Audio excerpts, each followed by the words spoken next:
Good afternoon. My name is Tasha Tillman Bryant with Sea Change, and I will be serving as the moderator for today's webinar entitled Supersize, the correlation between obesity and cancer etiology, prevention, and survival.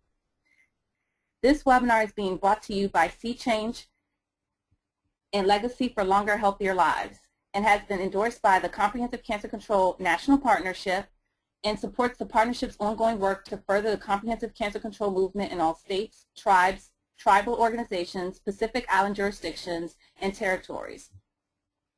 I would like to start by sending a special thank you to Legacy and Susan G. Komen for the Cure for their ongoing support of Sea Change's work in comprehensive cancer control. This webinar is the last in a series of 3 webinars focusing on cancer risk reduction. The first webinar held December 2012, titled EQUIT, An Introduction to Web-Based Smoking Cessation Resources, focused on cessation science, practice, and resources. The second webinar held February 2013, titled Coalitions Kicking Butts, Tobacco Control Policy Approaches, focused on tobacco policy issues. This final webinar will focus on the role of obesity in cancer prevention, treatment outcomes, and survivorship. It is our goal that today's webinar will serve to inform, inspire, and empower comprehensive cancer control coalitions to develop, progress, and/or enhance their obesity prevention efforts. As such, this webinar will provide you with an overview of the role that exercise and obesity play in developing cancer and outcomes after a cancer diagnosis, presented by Dr. Kate Wallen of Loyola University, Chicago, an overview of the Trust for America's Health Report, F as in fat, and examples of how coalitions can use the data in the report presented by Dr. Jeff Levy, and an example of what CCC coalitions can do to educate their community about cancer prevention through obesity reduction, presented by Michelle Stranges and Julia Ralston Aoki from Minnesota Cancer Alliance. There will be a 10-minute Q&A session following the presentations. This will not be a live session. Rather, participants joining via computers have the ability to type a question they would like to ask the presenters into the questions box on their screen throughout the webinar. These questions will be collected and posed to the presenters during the Q&A session. We will attempt to get as many questions answered as time permits. However, questions that are not answered will be sent to the presenters to be answered after the webinar and posted along with the archived webinar and slide deck to the Sea Change website and Facebook page. Participants joining via phone will not have the ability to pose questions, so we highly encourage you to join the webinar online if possible.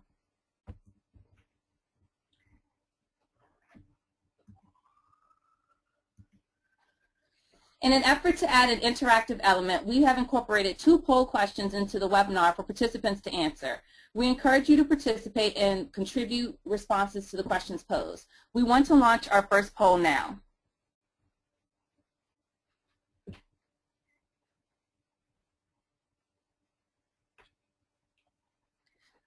We're going to give participants a minute to answer the question.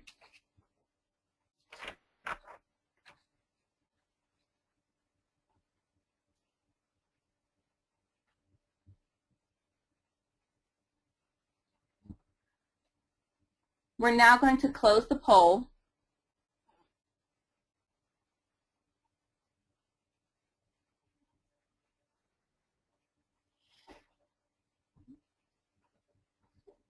So it seems that 43% of participants believe that 23% of total cancer deaths are attributed to obesity. The correct answer is actually 30%. And our next presenter will go over that information in additional detail. I would now like to introduce today's first presenter, Dr. Kate Wallen, Associate Professor, Departments of Public Health Sciences and Surgery at Loyola University, Chicago. Dr. Wallen is a behavioral epidemiologist whose research focuses on cancer prevention and control. Dr. Wallen has been recognized as an emerging leader in the field of physical activity and cancer research through several awards from organizations of her peers. The goal of her research is to use epidemiologic methods to inform cancer risk reduction and survivorship through physical activity promotion and obesity control. Her research investigates the role of physical activity in cancer control, prevention, and survival, The behavioral epidemiology of physical activity among socio-demographically diverse populations, and socioeconomic and racial ethnic disparities in cancer risk behaviors. I will now turn it over to Dr. Wallen to begin her presentation.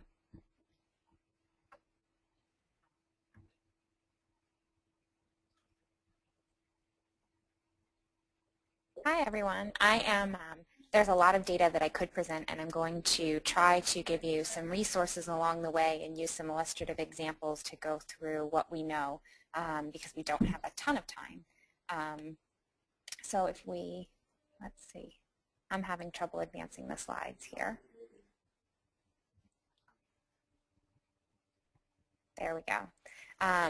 So this is the data that's behind the poll that you all completed, and you can see here that about 30% of cancer deaths are attributable to obesity, with an additional 5% being attributed to a sedentary lifestyle. So that's a significant contributor, and I think the other thing to recognize here is that we know quite a bit about the causes of cancer. So one of our challenges is how we translate that information and that knowledge into action going forward.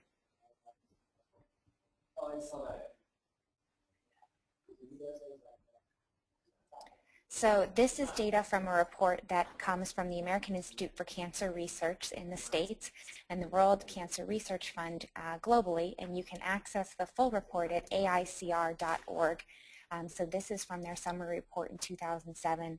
One of the reasons I like this resource is that they are continuously updating information. So as new data is published, they update on each cancer. And a couple things stand out here, which is that there are a lot of cancers that are associated with obesity. It's not just one or two, but a long list of them. And you can see that they have also started to be able to break out some of the data, not just on total body fatness, but by some specific components. So if we use one of these cancers as an example and look at the data in a little bit more detail on the next slide, if I can get that to go. I think it's starting to go. Using endometrial cancer as an example, I know that you all can't read the numbers here, so just a couple things that stand out. Just for this single cancer alone, looking at the relationship between BMI and endometrial cancer risk, I think a couple things should stand out to you. The first is that there are a lot of studies that have looked at this, so this is not, when we say that 30% of cancer is risk is attributable to obesity, we're not basing that on one or two studies, but actually a preponderance of data. And this orange line that runs down the center of the graph there is depicting what the average risk across those studies is when we do a meta-analysis, and you can see that it's a rather substantial elevation in the risk for every 5 kilograms per meter square, so every 5 sort of BMI units that is increased. So we're also not talking about huge differences in BMI that are associated with an elevated risk of endometrial cancer. As I mentioned, one of the nice things that this report did is to also look beyond BMI because we know it is a measure that does have some limitations, to try and look at more specific indicators of body fatness, things like abdominal obesity, and which is a different marker of fat distribution. So I apologize again that I think my connection here isn't advancing the slides, but the next slide shows that when we look at the dose response, we do see a dose-response relationship, so that as BMI increases, we do see corresponding increases in risk. So we're not talking about thresholds here, you know, that you go from normal to overweight and overweight to obese, but actually each incremental rise in BMI is associated with an incremental rise in risk. And then the next slide looks at abdominal obesity, and we do see that that body fat distribution is associated with an elevated risk as well. So we could certainly pull similar slides for any number of the other cancers that were in that original table and see similar data. So this is just to give you an indication that we do have really strong data for the role of obesity in a number of cancers, and it is across, you know, different study designs, different populations, different countries, and all of those things really contribute to giving us a sense that this data is strong data and something that isn't, you know, just a couple of studies here or there. If we can get the next slide to go. I also wanted to look at weight change. I think this is important because, people are where they are oftentimes when they come to see our programs. And so what happens when we, if we get people to lose weight? And so this is data that looked at a number of different cancers and a weight loss of 20 pounds or more. And we do see that for the obesity-related cancers like breast, colon, endometrial, when we group them together, we do see this risk reduction with a weight loss of 20 pounds. And so normally the response to this slide, and most people I work with, is 20 pounds. Are you kidding me? Who can lose 20 pounds? And so I think it's really important if we pull up a different study in the next slide that actually looks at smaller amounts of weight loss and weight gain. And this is data in postmenopausal weight gain and the risk of breast cancer. And what you can see here is a nice dose response. So even small amounts of weight gain are associated with an elevated risk, and small amounts of weight loss are associated with a reduction in risk. And so we don't necessarily need to be talking about 20 pounds. We can be talking about much smaller amounts. This is actually in kilograms of weight change do have an effect on cancer risk. And so I think that's really important, that people don't have to be targeting a 20-pound weight goal, though that's certainly lovely if they can get there. Small amounts of weight change in a positive or negative direction have an important impact on risk.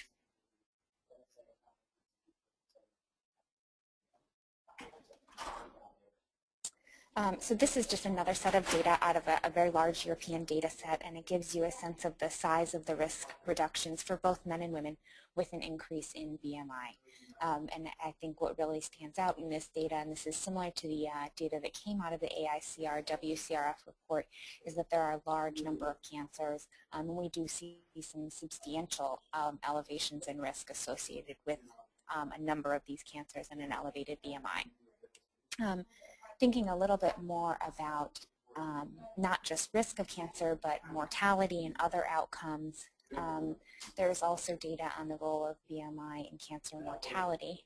The next slide is some data out of the cancer prevention studies that the American Cancer Society runs. So this is just women, but there's parallel data for men. And you can see that for some cancers like kidney and uterine, we see very large increases in the risk of cancer-related mortality with elevated BMI. I think it's also important when we think about cancer survivorship to think not just about mortality, but the number of post-diagnosis health concerns that cancer survivors have. They are at elevated risk of other chronic diseases like diabetes and heart disease, but they also face a number of challenges in quality of life, symptoms and side effects associated with their treatment, functional limitations, cognitive function challenges, pain, neuropathy, lymphedema, and all of these are things that contribute to their ability to, not just live longer, but to live well after they are diagnosed. And obesity is increasingly being studied as a contributor to these other elements of health in the cancer survivor population. We have over 12 million survivors in the United States. It's a population that's growing as we do better and better at improving our treatments. And so addressing the challenges that these individuals face as a function of their obesity and their declining physical activity levels is really becoming an important challenge. If I can get the next slide to come up, and I'll talk in more detail about some of that. So this is data on survival after breast cancer diagnosis. And so the previous data I showed is not just post-diagnosis obesity, and this focuses on post-diagnosis obesity, and we see that there's an elevated risk of mortality in women who have an elevated BMI, and it's about a 30% increased risk of death after diagnosis associated with BMI. And one of the challenges with this is that women tend to gain weight after a diagnosis of breast cancer, so that they are increasing their risk of mortality when that happens.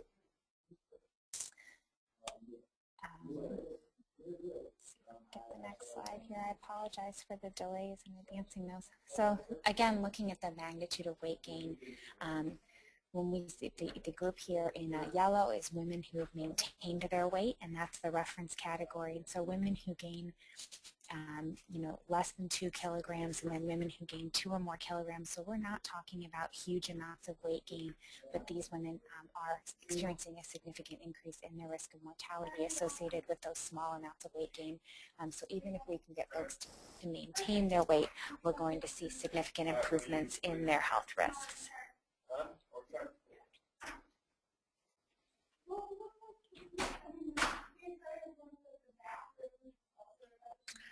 So to again give you a sense of that dose response, this is data that looks at the spectrum of BMIs, and much like risk of disease, we see that there is a sort of J-shaped curve where women who are underweight experience an elevated mortality, and then women who are in increasing BMI, that tends to go up. And so the question that we really haven't solved at this point is what the range where risk is lowest is. And so there's some indication that women who are in the low end of the overweight BMI categories may not be at elevated risk. That may provide some cushion. So this is just data from one study, and I think this is an area that we are still exploring. But at this point, the recommendation remains for women to first and foremost try not to gain any additional weight, and then if they are certainly in the obese category, that we would be trying to promote weight loss.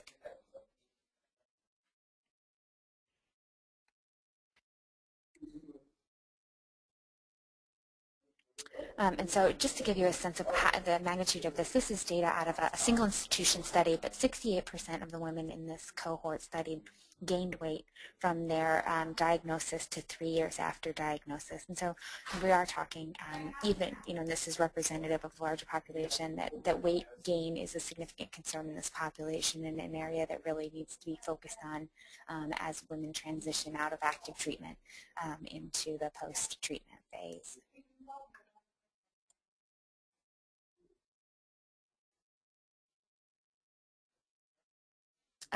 So in terms of exercise, the current U.S. physical activity guidelines are to avoid inactivity, to target 150 minutes a week with resistance training and flexibility as complements to that.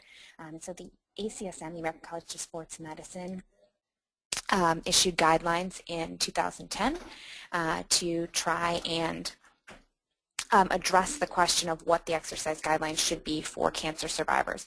This sort of grew out of the fact that the cancer survivor population was increasing in size, and that programs were popping up for these individuals, and there were questions as to whether these programs were evidence-based and what the evidence really said. So the panel reviewed the evidence using the existing physical activity guidelines as a baseline and proceeded to make recommendations for what should happen to cancer survivors. And so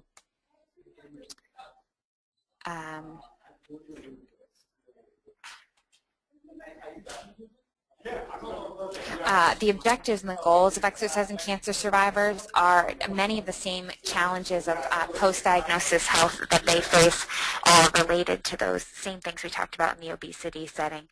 They're facing physical function challenges, loss of strength and flexibility, psychosocial and cognitive function challenges. And so exercise has a role in helping folks regain and improve in those areas, as well as improving body image and quality of life, their body composition, and then of course reducing or delaying recurrence or second primary cancers and helping to prevent mortality. So these were the goals identified as having some evidence in the literature that exercise could have a role in those. And so when we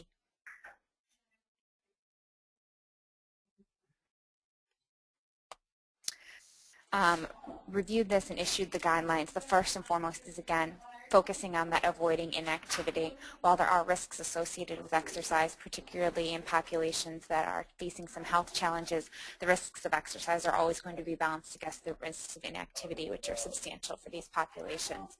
Returning to normal daily activities as quickly as possible after surgery, and continuing normal activities and exercise as much as possible during and after non-surgical treatments. So one of the important things to learn from this literature is that there is literature that patients can and should exercise during chemotherapy to the extent possible. Avoiding inactivity remains an important message there.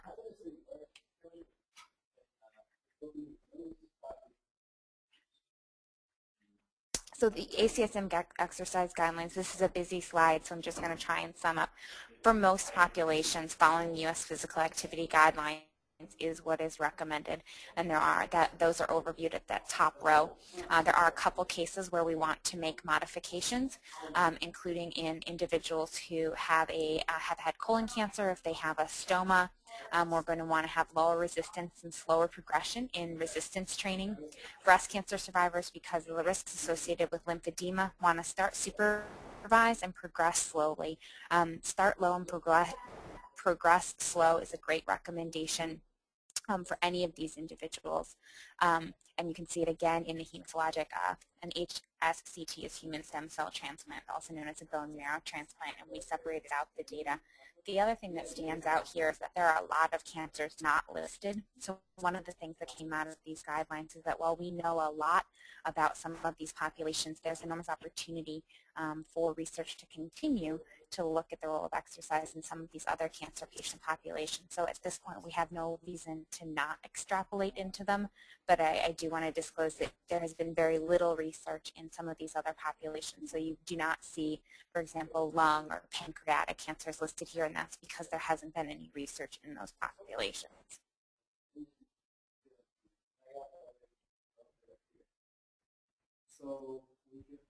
And so with that, I'm going to I think wrap up because we're running short on time.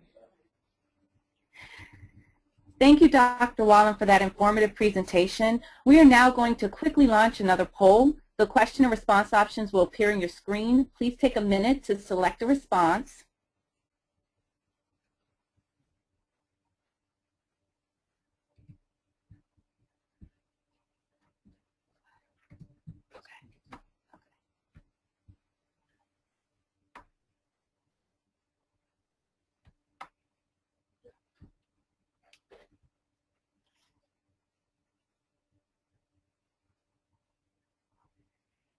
Give a couple more seconds.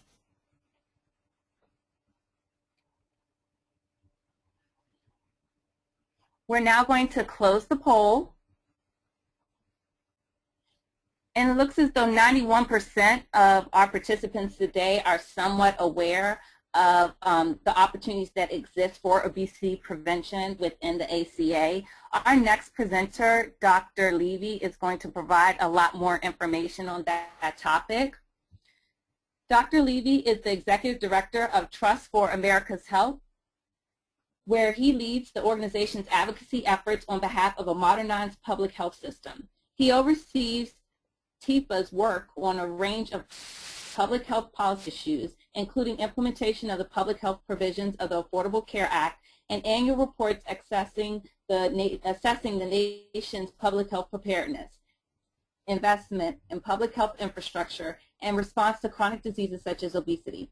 Dr. Levy has been appointed to numerous advisory groups and committees that most notably include his appointment by President Obama to serve as a member of the Advisory Group on Prevention, Health Promotion, and Integrative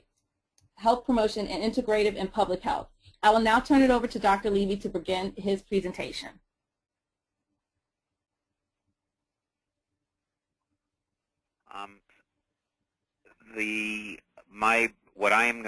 I'm delighted to be joining this call, and what I hope I can do is offer something of a policy perspective that matches the data that were presented and I think are pretty compelling.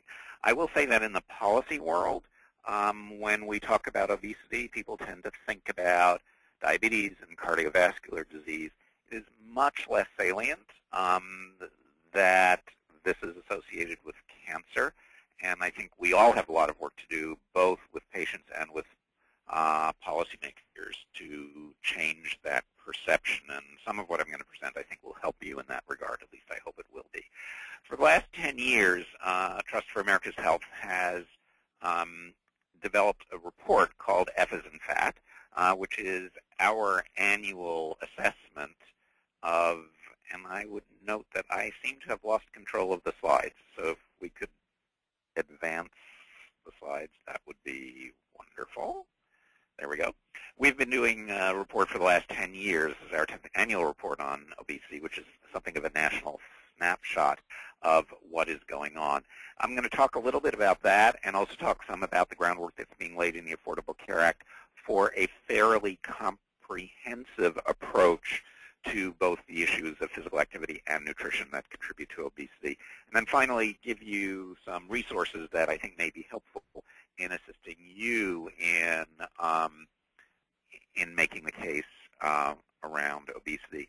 So the next two slides are going to give you a sense of the progression, and I'm sure many of you have seen this.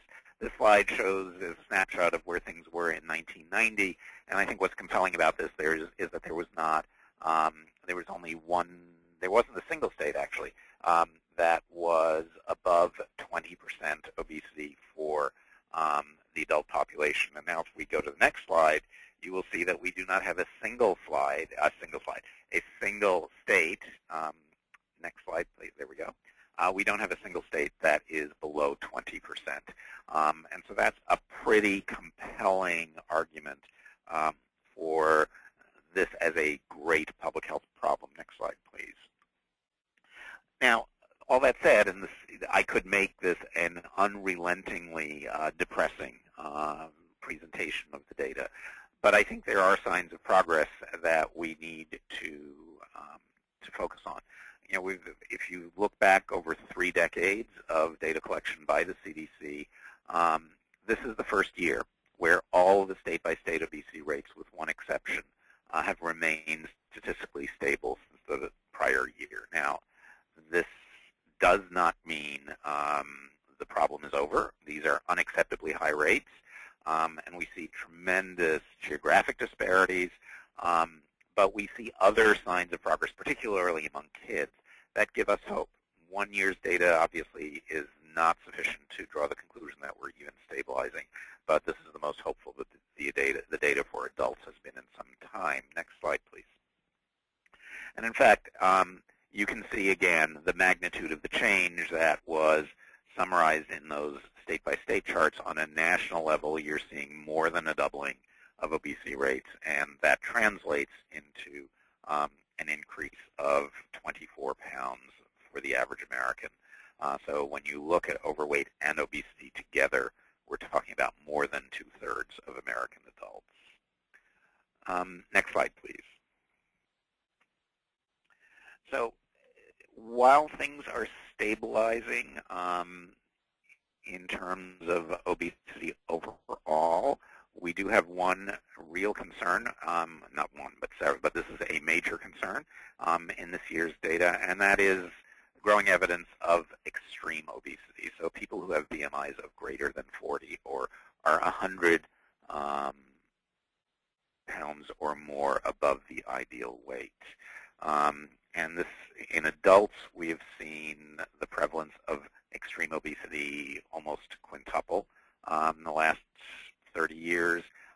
We've seen similar numbers among kids.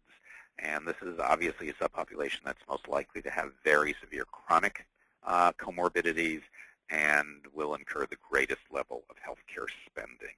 Next slide, please. There are also a number of disparities that are of great concern. There are geographic disparities of the 20 states with the 20 states with the highest adult rates. Only Pennsylvania is not in the South or the Midwest, and if you look at the top 10, they're all in the South. There's also tremendous variation by age. The baby boomer generation is particularly obese. That has long-term health implications in terms of, as we baby boomers age on to Medicare, what impact that will have on health care costs, but also, again, a sign of the kinds of multiple chronic conditions related to obesity that we may be facing. There are also variations by education level of income, and one of those gender gaps you don't want to see closing has essentially closed. 10 years ago, women were significantly higher, had significantly higher obesity rates. Men have caught up. It's not, unfortunately, been the other way around. The next slide is just an example of the kinds of disparities we are seeing. You can certainly see gender disparities here as well that are flipped. That are pretty significant and particularly significant among African Americans. Next slide, please. Where I think we've seen some of the most hopeful data has been in terms of pediatric obesity. And while you see here, again, another chart showing the changes in the states over time, certainly growing rates of obesity, particularly, and this is looking at 2 to 4-year-olds in the WIC program who are from low-income families. But if you go to the next slide, what you'll see is that in the last year within WIC families, again, we are seeing kids, we saw decreases in 18 states among kids who are on WIC. That is a pretty significant change. Again, we have to hope that that holds up from one year to the next. We don't know whether the nature of the WIC population has changed for some reason because of the recession or some other factors. But again, another one of those positive signs. Next slide, please. The reason I think we can be hopeful is not just because of the WIC data, but because there have also been in selected communities documented declines, particularly in childhood obesity in New York and Anchorage and Philadelphia, other cities. And that's usually reflected in a comprehensive approach to obesity prevention. So it's everything from changing the food that's available in the schools to increasing physical activity to restricting access to sugar-sweetened beverages to making communities more walkable to reducing the number of fast food franchises, a whole range of policy approaches and other activities that have come from government, have come from industry, have also obviously come from changes in personal behavior and cultural awareness around these issues. So all of those, I think, together reflect, I think, a level of hope. Whether this will be sustainable is the question that is before us, and it would be way, way, way too premature to declare any sense of victory. Next slide, please. So the Affordable Care Act does provide us some multiple opportunities to address this issue. You know, obesity is not something that's just going to be addressed in the clinic, and it's not just going to be addressed in the community. It's going to take a combination approach. But what is absolutely clear is the best clinical guidance is not going to be achieved around physical activity and nutrition without support in the community and making sure that communities are walkable, fresh food is available, that the culture around these issues is also changed. On the clinical side, the Affordable Care Act does guarantee coverage of certain preventive services without any cost sharing, and that's determined in part by the U.S. Preventive Services Task Force, and they recently did give a high enough rating to obesity counseling in the clinical setting so that that would now be covered without cost sharing. But directly related to that is a new rule that Medicaid has put out for both the basic Medicaid program and the expansion population that would permit states to cover community-based programs, and that should say programs and providers. So people who may not be licensed, you know, right now Medicaid limits coverage to licensed providers. Now community health workers could be covered. Something like the diabetes prevention program that has been proven to be very successful in reducing weight and therefore reducing risk of cancer as well, is a community-based program that until now could not be reimbursed by Medicaid, but starting in January could be. The general change in how health plans and accountable care organizations are going to be reimbursed, the reward for better outcomes, I think also drives people within the clinical system to think more about prevention and keeping people healthier, whether it's primary prevention or secondary prevention. I think one of the things that's important to point out about a lot of the community change tends to be universal in terms of who it is trying to reach.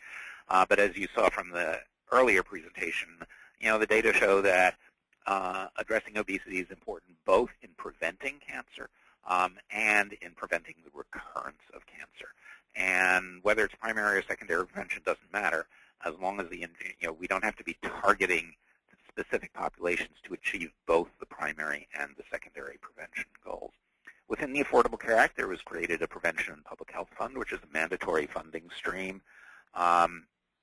that is supposed to support new and innovative approaches to prevention and public health. And one of those approaches is the Community Transformation Grants, which focuses on social, environmental, and policy change. It has two cancer-related objectives. The program is supporting community coalitions throughout the country to achieve a 5% reduction in obesity and a 5% reduction in tobacco use. Overarching all of this was the ACA mandate to create a National Prevention Council, which is now 20 federal agencies and offices who are developed a national prevention strategy that is looking at a cross-governmental and cross-society approach to making sure that healthy choices become the easy choice. And there's a lot more that could be talked about in terms of the prevention strategy addressing many of the social determinants of health that affect cancer well beyond obesity. But that is also a core element of this. Next slide, please. So I quickly want to turn to some data. I don't know that any of this will be a surprise to you, but certainly in terms of healthcare costs, we're talking about obesity contributing up to $210 billion a year, $4.3 billion a year in lost productivity. Next slide, please. When you look at this on an individual basis, you can see the difference. Medicaid pays almost 3 times as much for a child who's obese than for a kid of normal weight. It's about a similar proportion or greater proportion increase for private insurance. And you can again see for kids the difference in hospitalization costs. And then for medical claims for adults, a very, very large difference between those who are of healthy weight and those who are obese. Next slide, please. And so, the question is, though, do we have interventions, in this day and age that show a return on investment? Oops, went too far. Go back 2, please.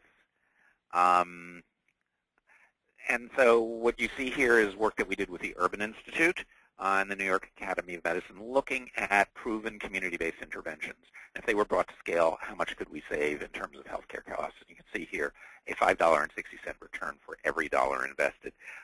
You can look at that study online on our website, and you can see a breakdown of those savings on a state-by-state basis, including by payer, Medicare, Medicaid, private insurance, and out-of-pocket costs. Next slide, please. Last year in our obesity report, we worked with the National Heart Forum in the UK to build on some modeling they had done around projections around obesity, and these are just projections. But what you see here in the top line is what would happen if what healthcare costs if average BMI stayed on the expected trajectory. The bottom line is the red line is what we would see with a 5% reduction in average BMI, and you can see a very dramatic decline in healthcare costs. But that also, next slide please, translates into a difference in health outcomes. And what the Heart Forum did on this next slide is try to project what would happen by 2013 in terms of the additional cases of certain conditions that we would see if we did not change the trajectory on obesity. As you can see here, over 400,000 additional obesity-related cancers. Next slide. But what they also did was, looked at 2 possible futures. And, oops, that skipped a slide. Should go back 1, please.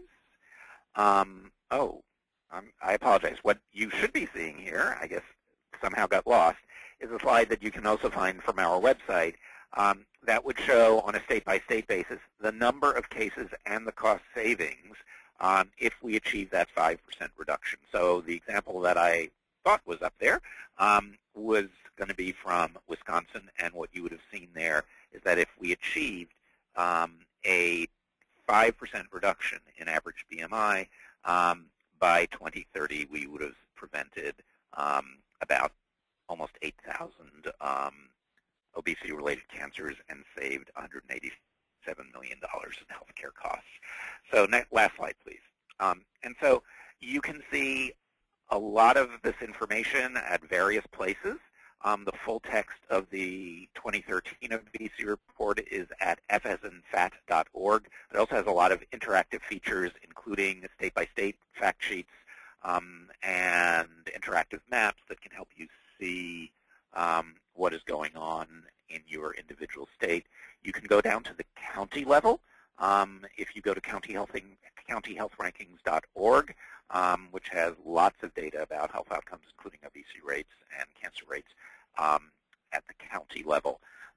For the earlier report, both the Prevention for a Healthier America report that did the ROI calculations, as well as the 2012 FSM-FAT report that had those state-by-state data, around case projections, you can find that at healthyamericans.org. And with that, I will stop and turn it back over to Tasha. Thank you, Jeff. I will now introduce our final presentation presented by Michelle Stranges and Julie Ralston-Aoki from Minnesota Cancer Alliance. Michelle Stranges is the Cancer Policy Coordinator at the Minnesota Department of Health Comprehensive Cancer Control Program. Michelle is an attorney with 22 years of professional experience in public health and health policy at the Minnesota Department of Health. Michelle has worked on health policies and occupation regulation, access to health care, maternal and child health, and most recently, cancer prevention. Julie Ralston-Aoki is a staff attorney at the Public Health Law Center. The center's mission is to improve health through the power of law. Julie specializes in providing legal technical assistance on legal strategies and policies to promote tobacco control and obesity prevention, and has been working with the Minnesota Cancer Alliance and local public health partners to promote health food and beverage environments in healthcare and worksite settings for the past 2 years. I will now turn it over to Michelle and Julie to begin their presentation. Thank you, Tasha. On behalf of the Comprehensive Cancer Control Program at the Minnesota Department of Health and the Minnesota Cancer Alliance, I am pleased to talk today about our work to prevent cancer by reducing obesity. Our work on this topic has focused on systems and environmental changes to increase consumption of healthy beverages. My co-presenter today is my colleague from the Public Health Law Center, Julie Ralston-Aoki. The Cancer Plan Minnesota was developed by the Comprehensive Cancer Control Program and the Minnesota Cancer Alliance to establish our priorities for reducing the cancer burden in Minnesota, identifying indicators and measuring progress. This document provided the leadership for making obesity a priority area for the Minnesota Cancer Alliance and the Comprehensive Cancer Control Program. The Cancer Plan Minnesota has 3 objectives on reducing obesity: increase healthy weight, increase physical activity, and increase the number of people with healthy eating.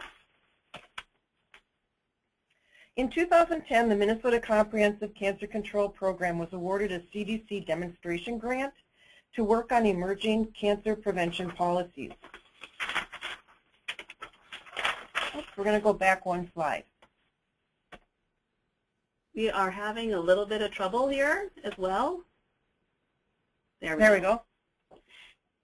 In 2010, the Minnesota Comprehensive Cancer Control Program was awarded a CDC demonstration grant to work on emerging cancer prevention policies. We worked with the Minnesota Cancer Alliance and our health promotion and chronic disease partners at the Minnesota Department of Health to choose our priority cancer policies. Among our Cancer Alliance, there was unanimous support for policies to reduce obesity, with reducing consumption of sugary drinks as our primary strategy. On this slide, you can see our policy brief on sugar-sweetened beverages, obesity, and cancer. If you are interested in this topic, I recommend looking at the policy brief. It provides more in-depth background information and more information on what is happening in Minnesota. So why sugary drinks? Beverages are a large source of added sugar in our drinks. For adults, 33% of calories from added sugars come from beverages. For children and adolescents, 40% of calories come from sugars from beverages. How do we create change to decrease consumption of sugary drinks? As this quote points out, there are many forces that conspire against change. The social and environmental factors that are linked to the purchase and consumption of sugar-sweetened beverages include advertising and promotion, increased portion sizes, fast food consumption, television watching, parental sugary drink consumption, and increased access to sugary drinks at home and school. The public health community in Minnesota recognized that there is little to no public support for state-level policies to reduce consumption of sugar-sweetened beverages, such as a tax. As a result, key partners looked for other strategies, such as making the healthy choice the easy choice. This approach has won public support in other obesity prevention programs. So the emphasis of our work has been on making healthy beverages the easy choice with a focus on the environments that they are likely to have the greatest impact. In the last 12 months, the MDA, Minnesota Department of Health, and its partners have developed a statewide network of resources to implement healthy beverage policies at the organizational and community level. The rest of our presentation today will talk about these partners and how we are working with our partners to implement systems and environmental change to increase consumption of healthy beverages. Our CDC Cancer Policy Grant is small, but we have chosen to use a significant portion of that grant to contract with the Public Health Law Center to lead our work in this area. I'm going to turn it over to my co-presenter today, Julie Ralston-Aoki, to talk about how the Public Health Law Center is developing partnerships and providing education and technical assistance statewide.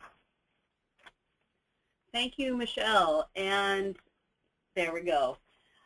Thank you. It's been a privilege to be part of this work. We here at the Public Health Law Center are especially excited because while we partnered on a national level with the American Heart Association and Healthcare Without Harm on these types of efforts, we were really glad to have the opportunity to work within our own state. So this slide that you're seeing here captures our global approach in doing this work, but I also wanted to give you some specific examples of the things we're doing and then elaborate on some of the key partners and activities over the next few minutes. So one of the things we did early on was convene an invitation-only healthy beverages and healthcare discussion with some of the key potential partners across the state to kind of convene everybody in a safe space where we could talk, very candidly about our perspectives, about strategies, about ideas and thoughts on how to move forward in this effort together. So the group included folks who were clinicians, representatives from the medical professional associations, health plans, hospital association, and public health. We have also worked with our partners to develop webinars to explain what we're doing and why, to promote better understanding of the need to create environments that support healthy behaviors, and also to create opportunities for our partners where we can highlight and support their work as well. And then Michelle and I have been doing some presentations around the state at public health conferences, at the Minnesota Oral Health Summit, at the State Cancer Disparities Summit, and we'll be doing an upcoming presentation at the Minnesota Hospital Association's Board of Trustees meeting in January. And then finally, of course, a big part of the work is providing customized technical assistance. Now, a critical resource for this work in our state has been the Minnesota Statewide Health Improvement Program, or SHIP, at the Minnesota Department of Health. The SHIP program began in 2009 and provides grants to local public health agencies to implement policy, systems, and environmental changes both to reduce tobacco use and also to reduce obesity in their communities.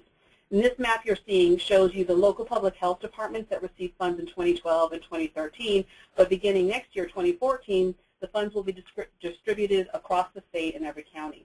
Now, many of these SHIP grantees also received federal Community Transformation Grant, or CTG grants, to work on these important issues. So as you can imagine, these grantees were a tremendous resource for the cancer and obesity prevention work, and it was pretty clear to us, early on that we should be working with them and providing technical assistance to them to support their work promoting systems change around healthy beverages.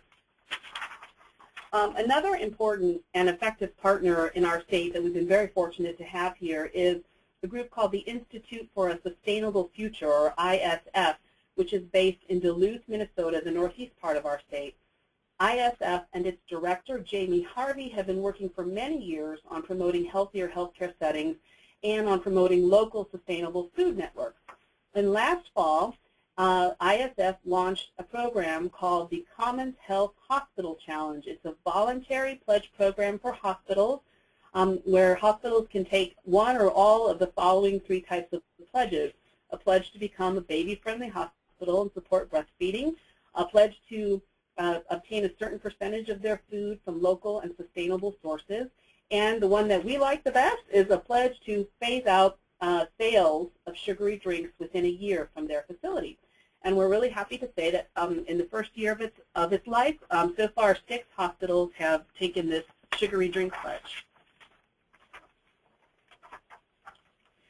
So as part of this network building effort, we've also have developed a toolkit and this was using with financial support from another partner, Blue Cross Blue Shield of Minnesota Center for Prevention, as well as the Minnesota Department of Health. And we worked with some national partners, Healthcare Without Harm, as well as with ISF, on taking a toolkit that had been created and used in Boston and Illinois and further developing it and tailoring it for Minnesota. Now, it's available on our website for free there at that URL on the slide. It consists of several pieces. A key piece you see here is the guide, which takes you through the process of creating and designing and implementing a healthy beverage program for a facility. And there are also several supporting pieces, including several fact sheets and case studies, which we are in the process of finalizing. But with the fact sheets, here's a sample of some of the fact sheets that are part of the toolkit. The fact sheets address different topics. Some provide data, say on sugary drink consumption or obesity rates. Some focus on rationale, like why are sugary drinks being focused on? Why is healthcare being put out there as a leader in this area? Other pieces provide information and some talking points to address the kinds of concerns or issues that often come up with these healthy beverage policies. The common one, of course, is how is it going to impact my revenues or bottom line? So we wanted to make sure to address that up front. Now, this toolkit is being used not only here in Minnesota, but it's also being used in Seattle, King County in their work with hospitals, and we will be using it while we work with the Kansas Hospital Association, which has a grant from the Kansas Health Foundation to work in this area as well. So we're really excited about that. Now, this slide represents how we've kind of put all these pieces together, these partners and resources. And these are photos taken from events and presentations that we've collaborated on during the past summer. So earlier this year, we worked with the local public health department and SHIP grantee in West Central Minnesota called Partnership for Health, when we held a leadership meeting building off the relationships that this group had with its community partners, which included over 20 large employers and healthcare providers in their region. So then Jamie Harvey of the Hospital Challenge came to talk about why hospitals are doing this work and brought a representative from one of the hospitals that has taken the Sugar Drink Pledge who could provide a real-life perspective and share how they did it. Then we from the center provided information about the link between cancer and obesity because, as Dr. Levy noted, there's still not a lot of awareness about that. And we wanted to reinforce the challenges message about the important role of healthcare in modeling community health. And we explained the toolkit and then offered technical assistance. So we did a survey after the meeting. About 55% of the people who attended or who responded said that before they were either undecided about or were not very interested in a policy that would reduce or eliminate sugary drinks in their facility. But after the event, only 8% of the respondents remained undecided, and 91% agreed or strongly agreed that they were interested in exploring this type of policy. So we were really pleased with those kinds of indicators. So that was back in June. We're checking in periodically. We're continuing to offer support, and we're talking about doing another event potentially early next year so people can report on what they've been doing, and we can just check in. And now I'm going to turn back to Michelle so that she can wrap up. Thank you, Julie. The goal of our work is to make sustainable change. In order to achieve that goal, we are working to create changes in hospital environments, as Julie discussed. The Minnesota Cancer Alliance and the Comprehensive Cancer Control Program have also been working on creating sustainable change in the school environment. Both the Minnesota Cancer Alliance and the Commissioner of Health commented on the USDA proposed rules on smart snacks in schools, which propose nutrition standards for foods available for purchase in schools, including beverages. These rules become effective in 2014 and will have a significant impact on improving the beverages that are available in schools. By focusing on the role of hospitals in promoting healthy beverages, we created an opportunity for public health leaders to deliver positive messages on reducing sugar-sweetened beverages. Here you see our Commissioner of Health, Dr. Ed Ellinger, and the quote is from the Commissioner in a letter to the editor of the Duluth Herald Tribune in Minnesota. The Commissioner is praising the hospitals in that part of the state for prioritizing good health and offering inspired leadership on the healthy beverages.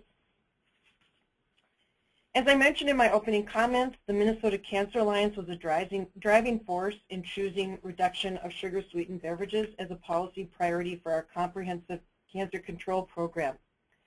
As staff to our Cancer Alliance, I try to keep members engaged and connected to this work on an ongoing basis. This work is evolving and organic, and as we move forward, our Alliance will be able to identify new opportunities and new partners. And in conclusion, I'd like to acknowledge our partners that contribute to the statewide network for this community-level strategy. And this is Julie and my contact information, and we invite you to contact us if you have questions or would like additional information. Thank you. Thank you.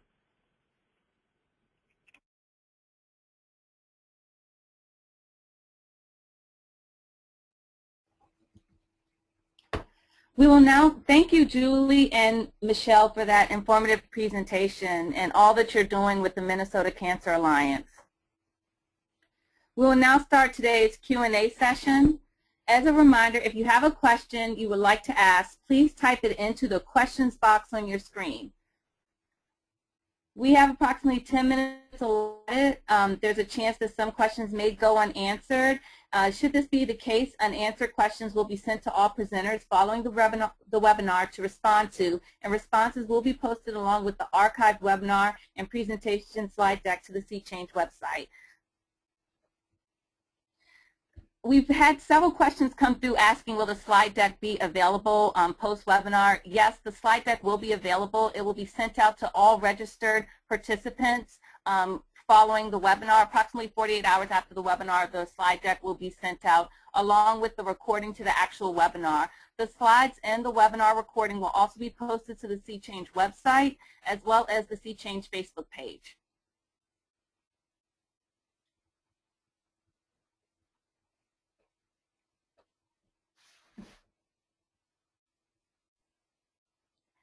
I'm not seeing many questions come through, but I want to encourage participants that if you do have a question that you can send it to us after the webinar. We'd be happy to answer it or forward it on to the presenters accordingly.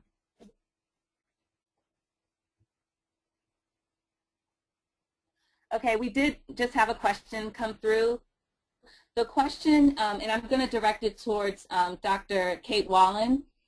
Why does obesity counseling in a clinical setting? Sorry, can you repeat the question? The question is, who does obesity Can you repeat counseling the question is, who does obesity counseling in a clinical setting besides just doctors? Well, in terms of reimbursement, I'm not the person to answer that, but I think you can have that counseling done by any number of individuals, and in fact, I think it's most effective when you work as part of a team. So, you know, a lot of times when these messages are reinforced by multiple individuals, they're most effective. So working with a nutritionist, working with the nurses, as well as working with the clinicians or other members of the care team. So if you have physical therapists in the team as well, that's going to provide individuals with all of the tools that they need to address their unique situation. So depending on what type of cancer someone had, they might, for example, if they've had a digestive cancer, be facing some malabsorptive challenges and want to have specific nutritional concerns, whereas other cancer patient populations like women with breast cancer may not be facing those same issues. So when you work in a care team, you are able to address the specific concerns of a patient population or individual patient within a patient population to meet their unique needs. So that's generally what I would recommend if at all possible. Thank you, Dr. Wallen. Our next question is, should this be integrated to the survivorship care plan? And I'll address that to Dr. Wallen again. Should this obesity counseling be integrated into the survivorship care plan? Absolutely. And that brings up the point that primary care practices are another part of that care team. For many patients, this is something that they start thinking about as their active care is ending, and or long after active care has ended, and they just aren't able to take off the weight that they'd like to. So including any information that would be helpful to a primary care practitioner if someone's going to go see someone in the private setting, say they're going to go to their local YMCA and engage with the Live Strong at the Y programs that are coming out, any information about their treatment plan that might be relevant for engaging in physical activity or for nutritional issues that you can include in a care plan is absolutely really important. And I think some of the care plans are adding this, although I'm not sure that all of them have added that kind of information at this point. Thank you, Dr. Wallen. Another question, I'm directing this to Jeff. Yes.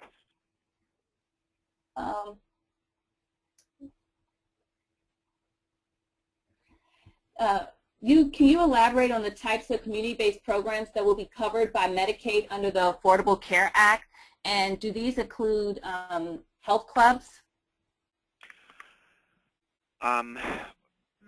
Unfortunately, there's not a lot of detail yet. This is a new regulation that gives states permission to cover this, so it's going to vary on a state-by-state basis.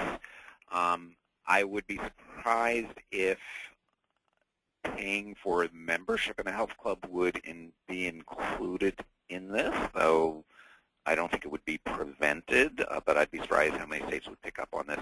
But a group exercise program at a health club or at a YMCA or something like that could indeed be covered if the state made the decision to do that, and if the organization providing that service knows how to get Medicaid reimbursement. So, those are probably two thresholds.